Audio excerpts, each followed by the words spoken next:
السلام عليكم ورحمة الله وبركاته.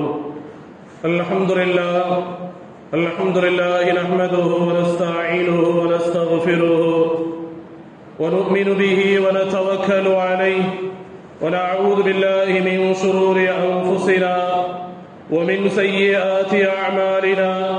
من يهده الله فلا مضل له ومن يضلله فلا هادي له. وأشهد أن لا إله إلا الله وحده لا شريك له وأشهد أن محمدا عبده ورسوله أرسله ربه بالحق بشيرا ونذيرا وداعيا إلى الله بإذنه وسراجا منيرا.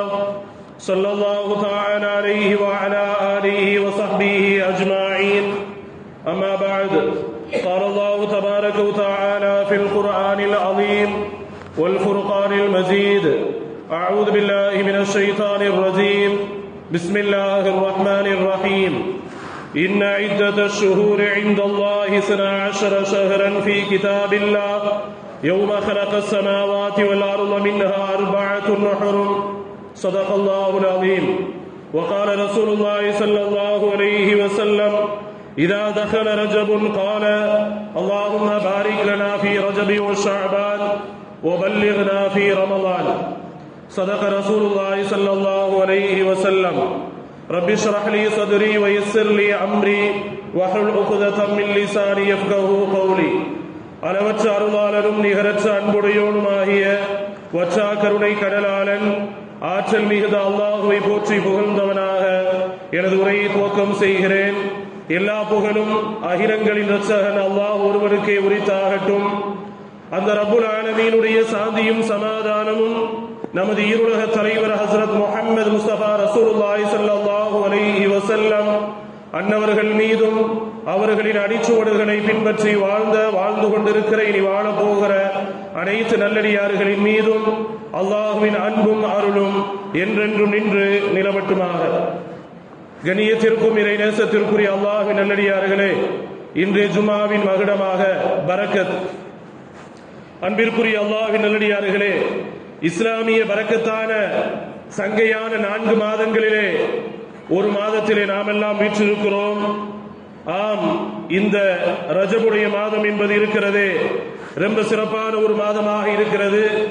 ரஜபு மாதத்திலே முதலாவது ஜும்ஆவிலே நாம் எல்லாம் நுழைந்திருக்கிறோம். இந்த ரஜபுடைய மாதத்திலே நிறைய பொக்கிஷங்கள், நிறைய இஸ்லாமிய வரலாறுகள் இந்த ரஜபுடைய மாதத்திலே இருக்கக்கூடியதாக இருக்கிறது. எந்த அளவிற்கு என்றால், ரஜபுடைய மாதத்தில்தான், இந்த மாதத்தில்தான் தொழுகை என்பது கடமையாக்கப்பட்டதாக இருக்கிறது. ஜகாத் என்பது கடமையாக்கப்பட்ட ஒரு மாதமாக இருக்கிறது. ஹஸ்ரத் முஹம்மது ஸல்லல்லாஹு அலைஹி வஸல்லம் அவர்களுக்கு இறைவனுடைய அந்த தொடர்பு என்பது, மிஅராஜ் பயணம் என்பது ஏற்பட்ட ஒரு மாதமாகவும் இந்த ரஜபுடைய மாதம் என்பது இருக்கக்கூடியதாக இருக்கிறது. இதை தவிர இந்த மாதத்திற்கு சிறப்பு, அதிகமான சிறப்புகளை சொல்ல வேண்டும் என்றால், அல்லாஹ் ரப்பல் ஆலமீன் இந்த மாதத்தை குறித்து அல் குர்ஆனிலே ஒரு இடத்திலே பேசுகிறான். இன்ன இத்தத ஷுஹூரி இன்தல்லாஹி 12 ஷஹரன் ஃபீ ஹல்கில்லாஹி யௌம ஹலகஸ் ஸமாவாதி வல் அர்த மின்ஹா 4 ஹுருமுன். அல்லாஹ்விடத்திலே வருடத்திலே 12 மாதங்கள் என்பது அவனுடைய பதிவேட்டிலே இருக்கக்கூடியதாக இருக்கிறது. அந்த 12 மாதங்களில் 4 மாதங்கள் என்பது ரொம்ப பரக்கத்தான கண்ணியமான மாதமாக இருக்கிறது என்று அல்லாஹ் இந்த மாதத்தை குறித்து சொல்கிறான். அப்படி 4 மாதங்கள் என்பது ரொம்ப பரக்கத்து பொருந்திய சிறப்பான கண்ணியமான மாதங்களாக இருக்கிறது. அந்த 4 மாதங்களில் ஒரு மாதம்தான் இந்த ரஜபுடைய மாதமாக இருக்கிறது. இது ரப்புல் ஆலமீனுடைய மாதமாக இருக்கிறது. அவன் இந்த மாதத்தை விசேஷமாக குறிப்பிட்டு இது பரக்கத்தான மாதம் என்று சொல்கிறார் என்றால், இதை எவ்வளவு கண்ணியப்படுத்தக்கூடியவர்களாக நாம் இருக்க வேண்டும். இது அல்லாஹ்வினுடைய மாதம், ரஜபுடைய மாதம். ஆகவே இந்த ரஜபினுடைய மாதத்தை கண்ணியப்படுத்த வேண்டும். எப்படி? அமல்கள் ரீதியாக, இபாதத்துகள் ரீதியாக இந்த மாதங்களை கண்ணியப்படுத்தக்கூடியவர்களாக இருக்க வேண்டும். இறைவன் கண்ணியப்படுத்துகின்ற ஒரு வஸ்துவையோ அல்லது ஒரு நாளையோ நாம் கண்ணியப்படுத்தவில்லை என்றால் அது எவ்வளவு பெரிய ஒரு நஷ்டமாக இருக்கிறது. ஆகவே இந்த மாதம் என்பது ரொம்ப பரக்கத் பொருந்திய ஒரு மாதம். முஸ்லீம்கள் வாழ்க்கையிலே ஒவ்வொரு கட்டத்திலும் ஒவ்வொரு சூழ்நிலையிலும் பரக்கத் என்பது ஒரு அவசிய ஒரு தேவையாக இருக்கிறது. பரக்கத் என்பது ரொம்ப முக்கியமான ஒரு தேவை. அதனால்தான் ஹஜ்ரத் முஹம்மது ஸல்லல்லாஹு அலைஹி வஸல்லம் அவர்கள் ரஜபினுடைய மாதத்தை நீங்கள் அடைகின்ற பொழுது அல்லாஹும்ம பாரிக் லனா ஃபீ ரஜபி வ ஷஅபான் வ பல்லிக்னா ஷஹ்ர ரமதான் என்ற துஆவை அதிகமாக ஓதிக் கொள்ளுங்கள் என்று நமக்கு கற்றுக் கொடுத்திருக்கிறார்கள். யா அல்லாஹ், ரஜபினுடைய மாதத்தில் எங்களுக்கு பரக்கத் செய்வாயாக, அடுத்து தொடர்ந்து வரக்கூடிய ஷஅபானுடைய மாதத்தில் பரக்கத் செய்வாயாக, ரமலானுடைய மாதத்தை அடைய செய்வாயாக என்ற அந்த துஆ. ஏனென்றால் ரமலானுடைய மாதம் என்பது சொல்ல வேண்டியது இல்லை. அதனாலதான் 2 மாதத்தில் பரக்கத்து, அந்த மாதத்தை அடைய செய்வாயாக. அது ரொம்ப ரொம்ப சிறப்பான அதிக பரக்கத்துகள் உள்ள மாதம் அந்த ரமலானுடைய மாதமாக இருக்கிறது. ஆகவே மனிதர்களுடைய, இஸ்லாமியர்களுடைய வாழ்க்கையில் எல்லா கட்டத்திலுமே எல்லாவற்றிலுமே பரக்கத் என்பது ஒரு முக்கிய தேவையாக இருக்கிறது. ஆயுளிலே பரக்கத்து வேண்டும், கல்வியிலே பரக்கத்து வேண்டும், உணவிலே பரக்கத்து வேண்டும், உடையிலே பரக்கத்து வேண்டும், குடும்ப உறவுகளுக்கு மத்தியிலே பரக்கத்து வேண்டும். இப்படி வீட்டிலே பரக்கத் என்று எல்லா சூழ்நிலையிலும் பரக்கத் என்பது ஒவ்வொரு முஸ்லீம்களுக்கும் தேவையாக இருக்கிறது. ஆகவே அந்த பரக்கத்தினுடைய மாதங்கள் தான் இந்த ரஜபினுடைய மாதம். இந்த ரஜபிலே அதிகமான முறையில் அமல்கள் செய்து, அதிகமான முறையிலே துஆ செய்து, இந்த பரக்கத்துகளை நம்முடைய வாழ்க்கை முழுவதும் மட்டுமல்ல, நம்முடைய வாழ்க்கையில் எல்லா விஷயங்களிலுமே இந்த பரக்கத்தை நாம் பெறக்கூடியவர்களாக இருக்க வேண்டும். பரக்கத் என்ற அந்த வார்த்தைக்கு முழுவதுமாக அர்த்தத்தை நாம் சரியாக புரியவில்லை. அதனால்தான் பரக்கத்தினுடைய மகிமையை நாம் தெரியாமல் இருந்து கொண்டிருக்கின்றோம். பரக்கத் என்று சொன்னால் என்ன? பரக்கத்திற்கு உண்டான அர்த்தத்தை நாம் விளங்கி வைத்திருக்கிறோமே, அது மட்டுமல்ல பரக்கத். நாம் விளங்கி வைத்திருப்பது என்ன? பரக்கத் என்றால் அது அதிகமாக இருப்பது, அல்லது அபிவிருத்தி, அல்லது பெருக்கம் என்பதைத்தான் நாம் பரக்கத் என்று விளங்கி வைத்திருக்கிறோம். பரக்கத் என்பதற்கு ஒரு அர்த்தம் மட்டுமல்ல, பொதுவாக பரக்கத் என்ற வார்த்தைக்கு மட்டுமல்ல, அரபி வாசகத்திற்கு இடத்திற்கு தோதுவாக அர்த்தங்கள் என்பது மாறும். உதாரணத்திற்கு ஆமீன் என்ற வார்த்தை இருக்கிறதா இல்லையா? துஆ ஓதுகின்ற பொழுது ஆமீன் என்று சொல்கிறோம். ஆமீன் என்று சொன்னால் அதற்கு பல அர்த்தங்கள் இருக்கிறது. அந்த துஆவை நாம் கேட்கின்றோமே, அதற்கு தகுந்தது மாதிரி அர்த்தங்கள் மாறிக்கொண்டே இருக்கும். ஆமீன் என்று சொன்னால் அப்படியே ஆக்கி என்ற அர்த்தமும் இருக்கிறது. ஆமீன் என்றால் ஆம் என்ற அர்த்தமும் இருக்கிறது. ஆமீன் என்றால் அவர் சொல்வது சரிதான் என்ற அர்த்தமும் இருக்கிறது. ஆமீன் என்று சொன்னால் இப்படி நிறைய அர்த்தங்கள் இருக்கிறது. நிறைய பேர் இந்த தமிழ் துஆவெல்லாம் ஓதுறப்ப சில வார்த்தைகள்ல ஆமீன் என்று சொன்னால் அப்படியே ஆக்கி என்றுதானே அர்த்தம், இது என்ன இப்படி இந்த வார்த்தையை திணிக்கிறார்கள், இப்படி தமிழ் வார்த்தையில் கேட்கிறார்களே என்று சில சந்தேகங்கள் எழுவது உண்டு. அப்படி அல்ல, பொதுவாகவே அரபி வாசகத்திற்கு இடத்திற்கு தோதுவாக அர்த்தங்கள் என்பது மாறும். உதாரணத்திற்கு நான் ஆமீனை சொல்லுகிறேன், உங்களுக்கு புரிய வேண்டும் என்ற ஒரு அடிப்படையில். அதுபோன்று பரக்கத் என்ற வார்த்தை இருக்கிறதே, பரக்கத் என்பதற்கு அபிவிருத்தி, அதிகமாகுதல், பெருக்கம் என்பது மட்டுமல்ல அதற்கு உண்டான அர்த்தம். பரக்கத் என்ற வார்த்தைக்கு இடத்திற்கு தோதுவாக இப்படியும் அர்த்தங்கள் வரும். பரக்கத் என்றால் வளர்ச்சி என்ற அர்த்தமும் வரும். பரக்கத் என்றால் முன்னேற்றம் என்ற அர்த்தமும் வரும். பரக்கத் என்றால் வெற்றி என்ற அர்த்தமும் வரும். பரக்கத் என்றால் நிம்மதி என்ற அர்த்தமும் வரும். இப்படி இடத்திற்கு தோதுவாக பரக்கத் என்ற வார்த்தைக்கு அர்த்தங்கள் மாறிக்கொண்டே இருக்கும். அதனால்தான் நம்முடைய வாழ்க்கையில எல்லா விஷயத்திற்கும் பரக்கத்து தேவை. மனைவியில பரக்கத்து வேணும், குழந்தைகள பரக்கத்து வேணும். அதற்கு என்ன அர்த்தம்? அர்த்தம் மாறும். மனைவியில் பரக்கத்து வேண்டும் என்றால் அந்த மனைவி எனக்கு கண்குளிர்ச்சியாளராக இருக்க வேண்டும், ஒரு பிரச்சனை இல்லாமல் ஒரு நிம்மதி தரக்கூடியவர்களாக இருக்க வேண்டும் என்பதுதான் மனைவியில் பரக்கத். என்னுடைய குழந்தையில் பரக்கத்தை கொடு, குழந்தையில் பரக்கத்தை கொடுத்தா என்ன அர்த்தம்? அதுக்கு வேற மாதிரி வழங்கிடுவாங்க. அப்ப குழந்தை பரக்கத் என்றால் பெருக்கம் என்றுதானே பொருள், அதிகம் என்றுதானே பொருள். அப்படி என்றால் குழந்தை நிறைய கிடைத்துக் கொண்டே இருப்பதா அர்த்தம்? இடத்திற்கு தோதுவாக அர்த்தம் மாறும். குழந்தையில் பரக்கத்தை கொடு என்றால் என்னுடைய குழந்தை ஒழுக்கமுள்ள சாலிகான குழந்தையாக இருக்க வேண்டும் என்று இடத்திற்கு தோதுவாக இந்த பரக்கத்து என்பதற்கு வார்த்தைகள் மாறிக்கொண்டே இருக்கும். இது எல்லா அரபி வாசகர்களுக்கும் உண்டானதுதான், இது இந்த வாசகத்திற்கு மட்டுமல்ல. ஆகவே அப்படி பார்க்கின்ற பொழுது பரக்கத் என்பது நம்முடைய வாழ்க்கையிலே எவ்வளவு தேவை, எல்லாவற்றையும் எல்லாவற்றிலும் தேவை என்பதை நாம் புரிகிறோம் இந்த நேரத்திலே. ஆகவே பரக்கத் என்பது எல்லா விஷயத்திற்கும் தேவை. ஆனா நான் ஒரு அஞ்சு விஷயத்தை மட்டும் நான் இன்றைக்கு ஜும்மாவில் உங்களிடத்தில் பகிர்ந்து கொள்ள ஆசைப்படுகிறேன். அந்த 5 விஷயங்களிலே பரக்கத்து கிடைத்து விட்டது என்றால் எல்லா சூழ்நிலைகளிலும் நம் இடத்திலே பரக்கத்து என்பது வந்துவிடும். அதில் முதலாவதாக பொருளாதாரத்தில் பரக்கத்து இருக்கணும். பொருளாதாரத்திலே பணம் காசுகளிலே பரக்கத்து என்பது வேண்டும். காசு பணங்கள்ல பரக்கத்து என்பது எப்படி வரும்? பரக்கத்து என்று சொன்னால் என்னிடத்தில் காசு பணங்கள், பொருளாதாரங்கள், நகைகள், தோட்டம் துறவுகள் என்னிடத்தில் அதிகமாக கிடைக்க வேண்டும். அதுவல்ல பரக்கத். குறைவாக இருந்தாலுமே நிறைவாக இருக்கும், மன நிறைவாக இருக்கும். இப்படி பரக்கத் என்பது எப்பொழுது அந்த காசு பணங்களிலே வரும் என்றால், காசு பணங்கள் எவ்வளவாக இருந்தாலும் சரி, குறைவோ நிறைவோ, அதில் தர்மங்கள் என்பது இருக்கணும்.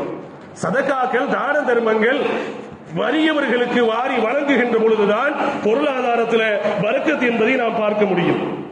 வரலாற்றிலே ஒரு அற்புதமான நிகழ்வு ஒன்று பதியப்பட்டிருக்கிறது. ஹஜ்ரத் முஹம்மது ஸல்லல்லாஹு அலைஹி வஸல்லம் அவர்கள் ஒரு நாள் தங்களுடைய வீட்டில் இருந்து ஒரு 8 திரகத்தை எடுத்துக்கொண்டு ஆடை வாங்கலாம் என்று மதீனா நகர கடை தெருவிற்கு ஒரு 8 திரகத்தை எடுத்துக்கொண்டு புறப்படுகிறார்கள். ஹஜ்ரத் முஹம்மது ஸல்லல்லாஹு அலைஹி வஸல்லம் கடை தெருவுக்கு போகிறார்கள்.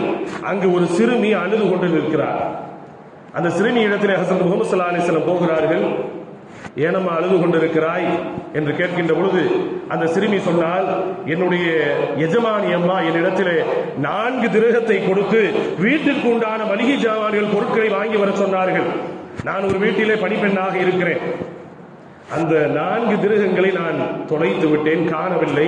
என்னுடைய எஜமானி என்னை கடுமையான முறையில் தண்டித்து விடுவார்கள், அதனால் தான் அழுது கொண்டிருக்கிறேன் என்று சொல்கின்ற பொழுது ஹஜ்ரத் முஹம்மது ஸல்லல்லாஹு அலைஹி வஸல்லம் அவர்கள் கையில் வைத்திருந்த 8 திரகத்திலிருந்து ஒரு 4 திரகத்தை அந்த சிறுமியிடத்திலே கொடுத்து, உனக்கு உன்னுடைய எஜமானி என்னென்ன வாங்கி வர சொன்னார்களோ எல்லாவற்றையும் வாங்கிவிட்டு போ என்று சொல்லிவிட்டு ஹஜ்ரத் முஹம்மது ஸல்லல்லாஹு அலைஹி வஸல்லம் அவர்கள் கடை தெருவுக்குள் நுழைகிறார்கள்.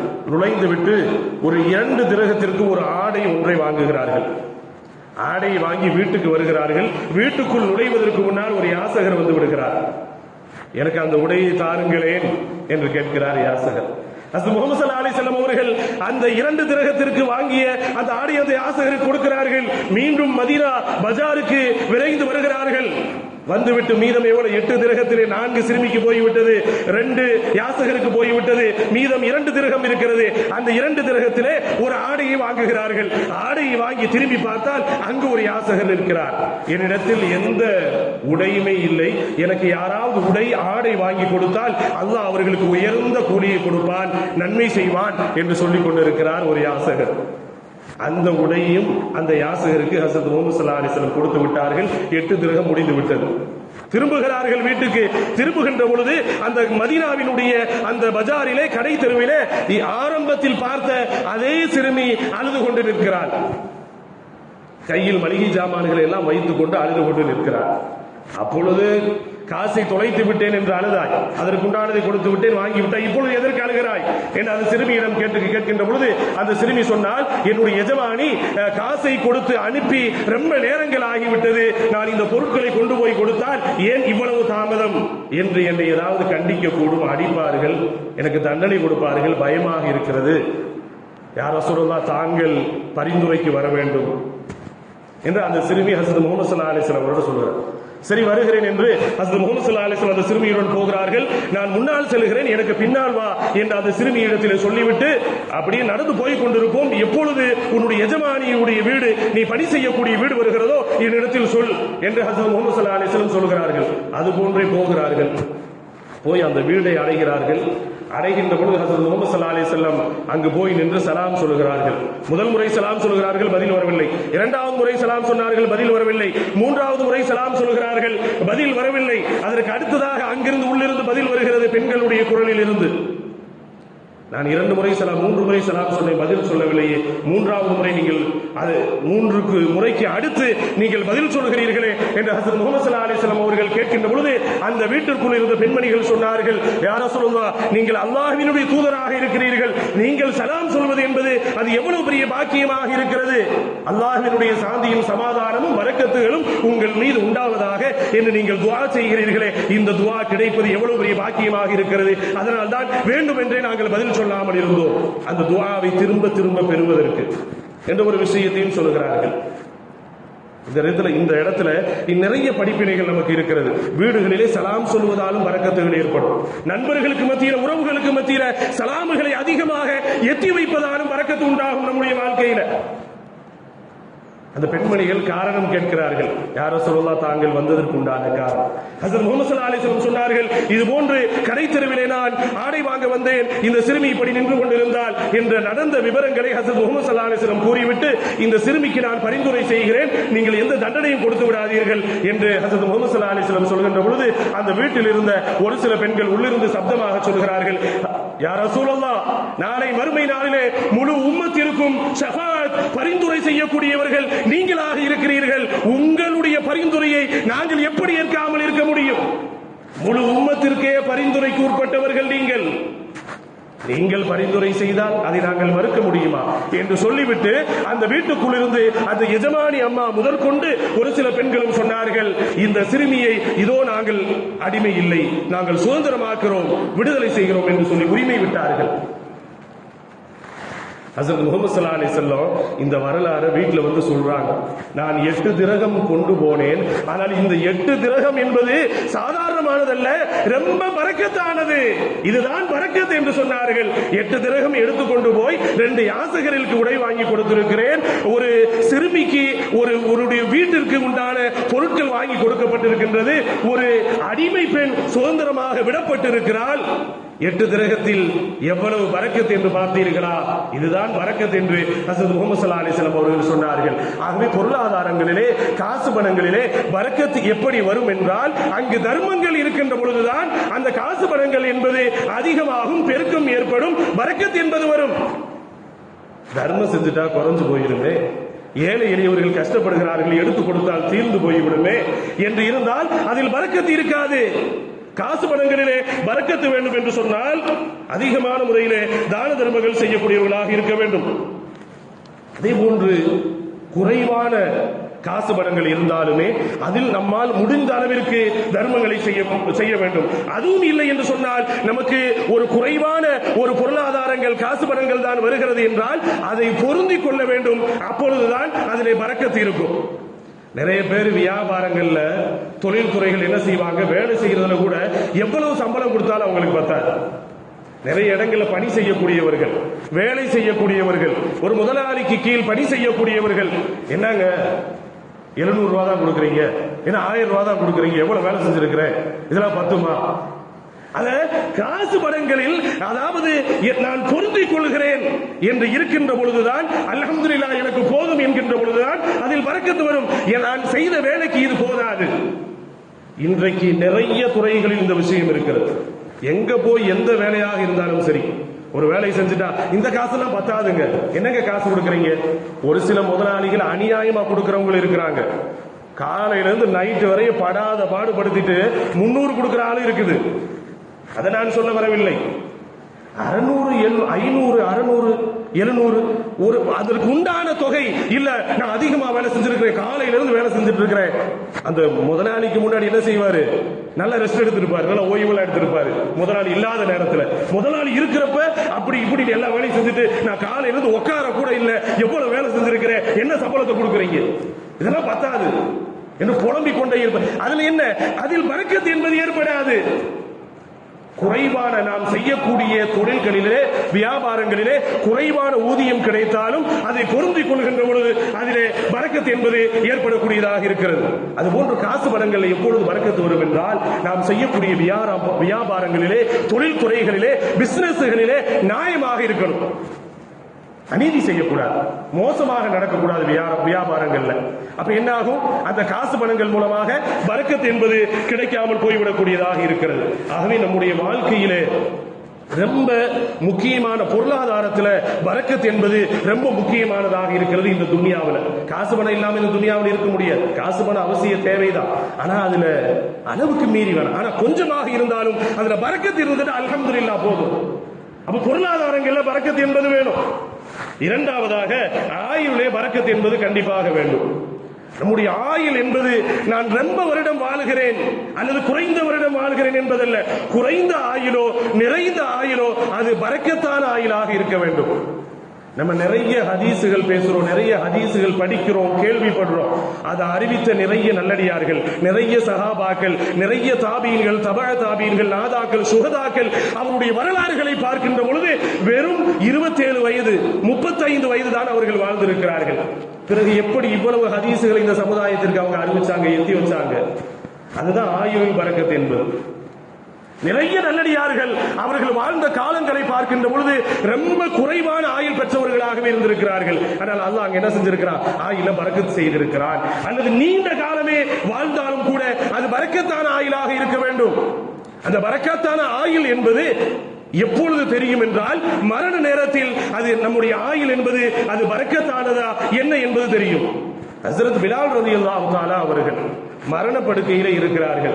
மரணப்படுக்கையில் இருந்து கொண்டு சுற்றிலும் ஆட்கள் இருக்கிறார்கள், சிரித்துக் கொண்டிருக்கிறார்கள். பிலால் ரலியல்லாஹு தஆலா, மரணப்படுக்கையில் இருக்கிறீர்கள், வேதனையில் இருக்கிறீர்கள், உறவுகள் எல்லாம் விட்டுவிட்டு இந்த உலகத்தை விட்டுவிட்டு மறைய போகிறீர்கள், சிரித்துக் கொண்டிருக்கிறீர்களே என்று பிலால் ரலியல்லாஹு தஆலா அவரிடம் கேட்கின்ற பொழுது ஹஸ்ரத் பிலால் ரலியல்லாஹு தஆலா அவர்கள் சொன்னார்கள், நான் என்னுடைய நேசத்திற்குரியவர்களை சந்திக்க போகிறேன்.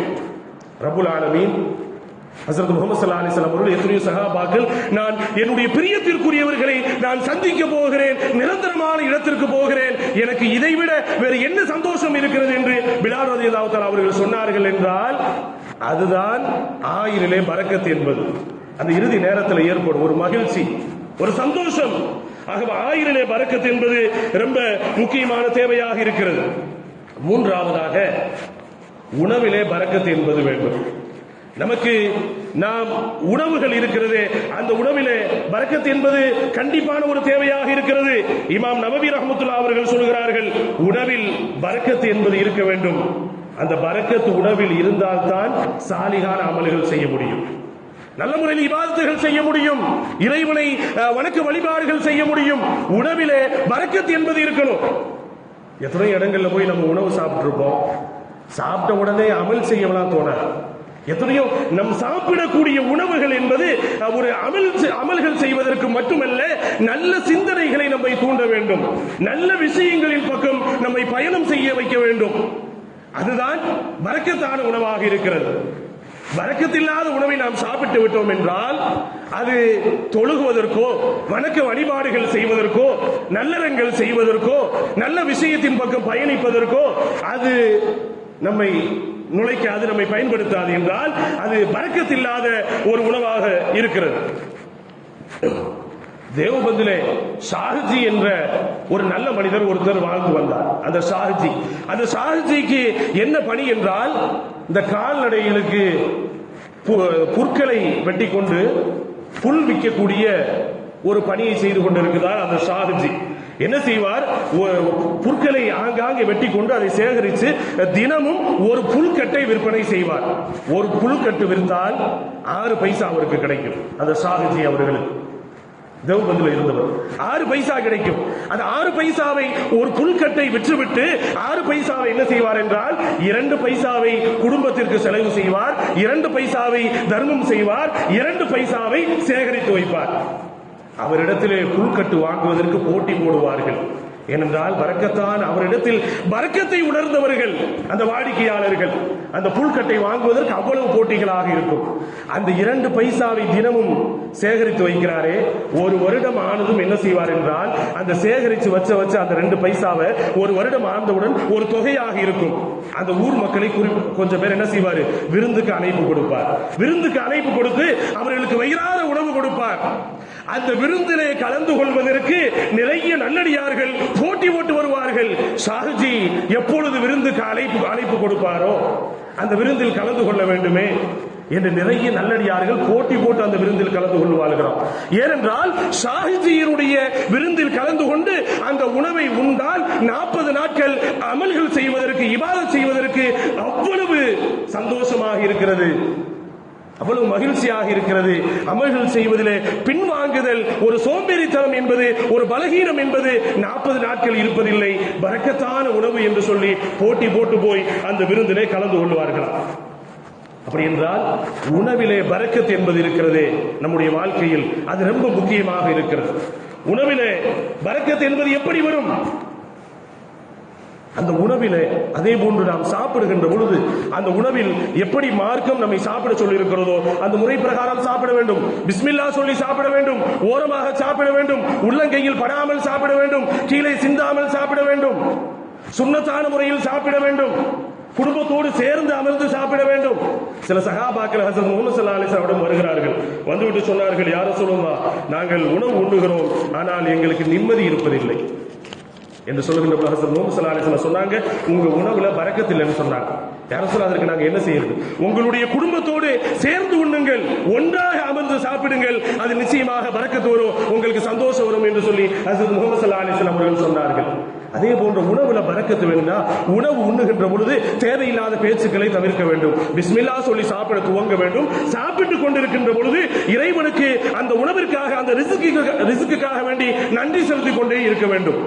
ஒரு வாய் சாப்பிட முடிச்சோமா, ஒரு வாய்க்கு இல்லைனாலும் இடையில முடிந்த அளவிற்கு சுப்ஹானல்லாஹ், அல்ஹம்துலில்லாஹ், அல்லாஹும்ம லக்கல் ஹம்து லக்க ஷுக்ர், இறைவனுக்கு நன்றி செலுத்திக் கொண்டே சாப்பிட்டு கொண்டிருக்கணும். இன்னைக்கெல்லாம் உணவுல பரக்கத்து இல்லையே, சாப்பிட்டு கொண்டிருக்கும் எப்படி என்ன செய்யறோம்? போன் பேசிட்டே தான் சாப்பிடுறாங்க. எத்தனையோ ஹோட்டல்கள்ல போய் சாப்பிட்டாலும் அதை நாகரீகமாக கருதுகிறார்கள். ஏதாவது பேசி யாத்தையாவது பேசி அப்படிப்பட்ட ஒரு சூழ்நிலையிலே சாப்பிட்டுக் கொண்டிருக்கின்றார்கள். திடீர்னு அந்த சாப்பாடு தட்டில் ஏதாவது விழுந்துருச்சுன்னா என்ன செய்யறது? அதற்கு உள்ளதான் போகும். என்ற சிந்தனை பூரா அங்க. ஏன்னா நிறைய பேர் எப்பொழுதும் அந்த தொலைபேசி இல்லாமல் இருப்பதே இல்லை. நான் சில சகோதரர்களை பார்க்கிறப்ப கூட நினைக்கிறது உண்டு, என்னன்னு சொன்னா, கபருக்குள்ள போனை கொண்டு போக முடியாது, சிலருக்கு அங்க போனை வைக்கணும் போல தெரியுது, உள்ள சார்ஜ் போடுறதுக்குள்ள ஏற்பாடு பண்ணி ஒரு போனை வைக்கணும். தொடர்புகள் என்பது இன்னைக்கு அதிகமான இந்த கை தொலைபேசிகள் எந்த அளவிற்கு வந்து விட்டது? எல்லாத்திலுமே போன் பேச்சுகள் என்பது. ஒரு பொதுவான ஒரு இடத்தில் போய் அந்த உணவை உண்ணுகின்ற பொழுதும் அங்க சுன்னத்தான முறைகள் என்பது இல்லை. சுன்னத்தான முறைகள் இல்லை என்றால் அந்த உணவில் பரக்கத்துகள் என்பது எப்படி வரும்? ஒரு நாகரீகம் என்ற பெயரில் எத்தனை இடங்களிலே ஆங்காங்கே நின்று கொண்டு சாப்பிடுவதை நாகரீகமாக கருதுகிறார்கள். ஒரு பிளேட் வாங்கி அதிலே 2 ஸ்பூன் போட்டு ஒரு 2 பேர் நின்று சாப்பிடுவதை நாகரீகமாக கருதுகிறார்கள். எத்தனையோ விஷயங்களை நாகரீகமாக கருதுகிறார்கள். ஆனால் சாப்பிடுவதில் சுன்னத் என்று கையை சூப்பி சாப்பிடுவதும் தட்டை வலித்து சாப்பிடுவதும் சுன்னத்தாக இருக்கிறது. அது கேவலமாக இருக்கிறது, இழிவாக இருக்கிறது. மருத்துவர்கள் ஆராய்ச்சி செய்து சொல்கிறார்கள், சாப்பிட்ட பின்பு அந்த தட்டை வலித்து கைவிரல்களை சூப்பி சாப்பிடுகின்ற பொழுது ஜீரண சக்தி என்பது ஏற்படுகிறது. சவணப்பு வேணாம், மிராண்டா வேணாம், வெத்தலை வேணாம், என்னங்க, கையை சூப்பி சாப்பிடுவதால் ஜீரண சக்தி ஏற்படுகிறது என்று மருத்துவர்கள், ஆராய்ச்சியாளர்கள் குறிப்பிடுகிறார்கள். அது இன்றைக்கு நம்முடைய சமுதாயத்திற்கு ஒரு கேவலமாக, இழிவாக இருக்கிறது. பாரு எப்படி போட்டு தட்டை நக்கிட்டு இருக்கிறது பாரு, சோறு எவ்வளவு போட்டாலும் பத்தாது போல, ஒரு கேவலமாக கருதுகிறார்கள். அது சுன்னத்தாக இருக்கிறது. உணவில் இது போன்ற விஷயங்களை எல்லாம் பின்பற்றுகின்ற பொழுதுதான் உணவில் பரக்கத்து என்பது இருக்கும்.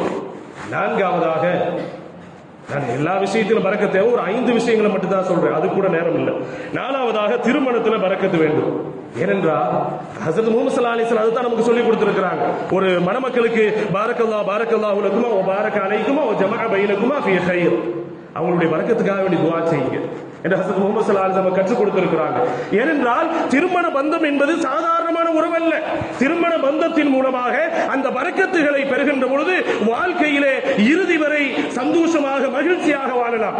அந்த திருமணம் சுன்னத்து, மார்க்கம் நமக்கு வழிகாட்டுகின்றது.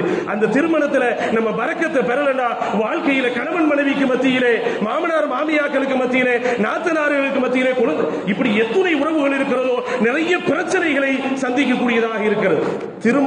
அந்த திருமணத்திலிருந்து அந்த பரக்கத், அங்கிருந்து அஸ்திவாரம் தான். குடும்பத்தில் ஒரு சந்தோஷ மகிழ்ச்சிக்கு அந்த திருமணம் தான் அஸ்திவாரம். அங்க பரக்கத்துகளை பெறணும். நீங்க மணமக்களை வாழ்த்துங்க, திருமணம் என்பது சுன்னத்தாக இருக்கிறது, பரக்கத்தாக இருக்கிறது என்று ஹஸரத் முஹம்மது ஸல்லல்லாஹு அலைஹி வஸல்லம் அவர்கள் சொல்லி தந்திருக்கிறார்கள். ஆனால் இன்றைக்கு திருமணத்திலிருந்தே பரக்கத்து போயிருச்சு.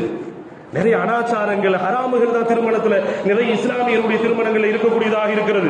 இப்னு அப்பாஸ் ரலியல்லாஹு தஆலா அவர்கிட்ட ஒரு வாலிபர் வந்தார், எனக்கு ரொம்ப கஷ்டமா இருக்கு, சோதனையா இருக்கு, எனக்கு ஏதாவது ஒரு துஆ கற்றுக் கொடுங்க, அதை ஓதுனா என்னுடைய கஷ்டம் எல்லாம் தீரணும் என்று கேட்கின்ற பொழுது இப்னு அப்பாஸ் ரலியல்லாஹு தஆலா கேட்டாங்க, உங்களுக்கு திருமணம் ஆயிடுச்சா? இல்ல திருமணமாக, வேகமா போய் திருமணம் செஞ்சுட்டு வாங்க. எங்க ஒரு வயிற்று கழுவுறதுக்கே முடியல, திருமணம் பண்ணி இன்னொரு வயிற்றுக்கு வேற நான் சோறு போடணுமா? என்ன வாலிபர் சொல்லணும். இப்னு அப்பாஸ் ரலியல்லாஹு தஆலா பயங்கரமான கோபம் வந்துருச்சு. ஹஜ்ரத் முஹம்மது ஸல்லல்லாஹு அலைஹி வஸல்லம் சொல்லி இருக்கிறார்கள், திருமணத்திலே பரக்கத் இருக்கிறது, திருமணத்திலே சந்தோஷம் இருக்கிறது, கஷ்டங்கள் போகும் என்று சொல்லி இருக்கிறார்கள். நீ எப்படி இப்படி மாற்றி பேசலாம் என்று சொல்லி இப்னு அப்பாஸ் ரலியல்லாஹு தஆலா கண்டித்தார்கள் என்பதை நாம் பார்க்க முடிகின்றது.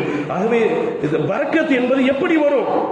தேவையில்லாத சடங்கு சம்பிரதாயங்களையோ அதை வச்சா பரக்கத்து வரும், இப்படி சகனம் பார்த்தா பரக்கத்து வரும், அதெல்லாம் பரக்கத்து வராது. இஸ்லாமிய மார்க்கம் என்பது ஒரு சில விஷயங்களை சொல்லி இருக்கிறது, அதனை முறையாக நடந்து கொண்டால் பரக்கத்துகளை நாம் பெறக்கூடியவர்களாக இருக்க முடியும். திருமணம் என்பது ஒரு பரக்கத்தான நிகழ்வாக இருக்கிறது, ஒரு சுன்னத்தான நிகழ்வாக இருக்கிறது. ஆனால் அந்த திருமணங்களில் இன்றைக்கு பரக்கத்துகள் அதன் மூலமாக கிடைக்காமல் போய்விடுகின்றது. ஏன்? திருமணம் என்ற ஒரு அடிப்படையிலே இஸ்லாமிய நிறைய திருமணங்களிலே நிறைய பித்அத்துகள், அனாச்சாரங்கள் செய்யப்படுகிறது. ஒரு திருமணம் என்பது எப்பொழுது கூடும்? ஈஜாபு கபுல் மஹர், ஈஜாபு கபுல் மஹர் வலிமா, இது 4 சேர்ந்தா தான் அங்க நிக்காஹ் முடிஞ்சு அந்த கணவன் மனைவி ஒண்ணா அமர முடியும், பேச முடியும், எல்லாமே. இன்னைக்கு நிக்காஹுக்கு முன்னாடி இல்ல, ஆடை எடுப்பதற்கோ பல இடங்களில் சுற்றுவதற்கோ ஏங்க அந்த காலம் இந்த காலத்துல பேசிட்டு இருக்கிறீங்க? அவங்களுக்கு அவங்கள பேசி வச்சாச்சு, இதெல்லாம் உறுதியாகி போச்சு. எங்க போய் சுத்தினா என்ன, என்ன பேசினா என்ன? இது சரியாத் அல்ல. இப்படி திருமணம் என்ற பெயரிலே நிறைய அனாச்சாரங்கள் பித்அத்துகள் நடக்கின்றது. நிறைய வயதில் மூத்தவர்களே, அனுபவசாலிகளே இந்த வார்த்தைகள் பிடிக்கிறது இல்லை அவங்களுக்கு. ஏனென்று சொன்னால் அவர்களுடைய இல்லங்களிலும் மகளுக்கோ பேரன் பேத்திகளுக்கோ என்ன செய்யறாங்க? இது மாதிரி நிறைய ஆடம்பர திருமணங்களை, பரக்கத்து ஏற்படாத திருமணங்களை அவர்களை நடத்தி இருக்கிறார்கள். நிறைய அனுபவசாலிகளுக்கு இது போன்ற வார்த்தைகள் பிடிப்பதில்லை. அது அந்த காலம், இது இந்த காலம் என்று கூறுகிறார்கள். அந்த காலத்தில் இருந்த ரப்பு தான் இந்த காலத்திலும், அந்த கால மசாயில் சட்டங்கள் தான் இந்த காலத்திலும், இனி எல்லா காலத்திலும் அந்த ரப்பு தான், அந்த ரப்பு தான் அந்த காலத்திலும், இந்த காலத்திலும், இனி எல்லா காலத்திலும். இதே ஷரீஅத் சட்டம் தான் அந்த காலத்திலும், இந்த காலத்திலும், இனி எல்லா காலகட்டத்திலும். அது அந்த காலங்க, இந்த காலத்துல நடைமுறைக்கு வருமா? பரக்கத்துகள், திருமணம் என்றால் பரக்கத்து, அது திருமண உறவுகளிலேயே அந்த பரக்கத்து என்பது பெற்றால் தான் இனி அந்த குடும்பங்களில் மகிழ்ச்சிகள், சந்தோஷங்கள் என்பது ஏற்படக்கூடியதாக இருக்கிறது. ஆகவே நம்முடைய வாழ்க்கையில் எல்லா விஷயங்களிலும் பரக்கத் என்பது தேவையாக இருக்கிறது. அதனால் தான் 5வதாக நம்முடைய ஒவ்வொரு நாள் வாழ்நாட்கள்ல, நம்முடைய நாட்களில் ஆயுள் என்னங்க பரக்கத் என்பது தேவையாக இருக்கிறது. அதனால்தான் நம்ம இப்ப இருக்கிற ரஜபுடைய மாதம் எவ்வளவு பரக்கத்தான ஒரு மாதமாக இருக்கிறது. ஆகவே இந்த மாதங்களில் நாம் என்ன செய்ய வேண்டும் என்றால் அதிகம் அதிகம் பரக்கத்திற்காக வேண்டி நாம் துஆ செய்யக்கூடியவர்களாக நாம் இருக்க வேண்டும். இந்த நாட்களிலே அல்லாஹும்ம பாரிக் லனா ஃபீ ரஜபி வ ஷஅபான் வ பல்லிக்னா ஷஹ்ர ரமதான் என்ற துஆவை அதிகமாக ஓதிக்கொள்ள வேண்டும். அதிகமான முறையிலே அமல்கள் செய்யக்கூடியவர்களாக இருக்க வேண்டும். அப்படி இருக்கின்ற பொழுதுதான் நம்முடைய வாழ்க்கையில் எல்லா சூழ்நிலையிலும் நாம் பரக்கத்தை பெறக்கூடியவர்களாக இருக்க முடியும். ஏனென்று சொன்னால் இந்த மாதம் என்பது, ரஜபினுடைய மாதம் என்பது இது ரப்பினுடைய மாதமாக இருக்கிறது மட்டுமல்ல, இந்த ரஜபினுடைய மாதம் பரக்கத்தினுடைய மாதங்களாக இருக்கிறது. அல்லாஹ் குர்ஆன்ல ஒரு இடத்துல சொல்றான், வலவ் அன்ன அஹ்லல் குர்ஆ ஆமனு வத்தகூ லஃபதஹ்னா அலைஹிம் பரக்காத்தி மினஸ் ஸமாஇ வல் அர்த். யார் இறையச்சத்தோடு இருக்கிறார்களோ அவர்களுக்கு அல்லாஹ் வான பூமி சார்ந்த அனைத்து பரக்கத்துகளையும் அவர்களுக்கு அல்லாஹ் வாரி கொடுக்கிறான் என்று அல்லாஹ் ரப்பல் ஆலமீன் குர்ஆன்ல ஒரு இடத்துல சொல்றான். ஆகவே பரக்கத்தான ரஜபுடைய மாதத்தில் நம்ம எல்லாம் நுழைந்து கொண்டிருக்கின்றோம். ஆகவே இந்த மாதங்களில் அதிகமான முறையில் பிரார்த்தனை செய்வோம், அதே போல அதிகமான முறையில் அமல்கள் செய்வோம். அல்லாஹ் ரப்பல் ஆலமீன் நம்முடைய வாழ்க்கையிலே எல்லா காலகட்டத்திலும் எல்லா சூழ்நிலையிலும் பரக்கத்துகளை அதிகமாக வாரி வழங்குவானாக. வாழும் காலமெல்லாம் முழு ஆஃபியத் என்னும் ஆரோக்கியத்தோடு அந்த ஏக இறைவன் ஒருவனை மட்டும் வணங்கி வழிபட்டு அவனுக்கு பொருத்தமான முறையிலே வாழ்ந்து அவனுக்கு பொருத்தமான முறையில் மரணிக்கக்கூடிய ஒரு நல்ல பாக்கியத்தை அல்லாஹ் ரப்பல் ஆலமீன் நமக்கும், நம்மை பெற்றெடுத்த பெற்றோர்களுக்கும், நமது உடன் பிறந்தவர்களுக்கும், உற்றார் உறவினர்களுக்கும், நமது உஸ்தாதுமார்களுக்கும் அல்லாஹ் ரப்பல் ஆலமீன் வழங்குவானாக. நம்முடன் வாழ்ந்து நம்மை விட்டு பிரிந்து கபரில் அடங்கி இருக்கக்கூடிய நம்முடைய குடும்ப முன்னோர்கள், பெற்றோர்கள், உற்றார் உறவினர்கள், நண்பர்கள், உஸ்தாதுமார்கள் அவர்கள் அனைவருடைய பாவங்களை அல்லாஹ் ரப்பல் ஆலமீன் மன்னிப்பானாக. அவர்களுக்கு அல்லாஹ் சொர்க்கத்தை கொண்டு சுப செய்தியை அறிவிப்பு செய்வானாக. நம்முடைய பாசத்திற்குரிய, நம்முடைய பிரியத்திற்குரிய அந்த கபர்வாசிகள் அவர்களுக்கும் நமக்கும் நாளை மறுமை நாளிலே அல்லாஹ் உயர்ந்த அந்தஸ்தை வழங்குவானாக. ரப்பல் ஆலமீன் இந்த துன்யாவில் வாழுகின்ற பொழுது இந்த துன்யாவால் ஏற்படக்கூடிய அனைத்து விதமான பலாய் முசீபத்துகளை விட்டும், மோசமான திடீர் மரணங்களை விட்டும், கெட்ட வியாதிகளை விட்டும், ஈமான் இழப்பதை விட்டும், சைத்தானுடைய தீண்டுதலை விட்டும், எதிரிகளுடைய சூழ்ச்சிகளை விட்டும், மருத்துவமனை சோதனைகளை விட்டும் நீங்கள் அனைவர்களையும் பாதுகாப்பாயாக என்ற ஒரு நல்ல பிரார்த்தனையோடு எனது வார்த்தைகளை நிறைவு செய்கிறேன். வா ஆகிரு தஅவானா அல்ஹம்துலில்லாஹி ரப்பில் ஆலமீன். அஸ்ஸலாமு அலைக்கும் வரஹ்மத்துல்லாஹி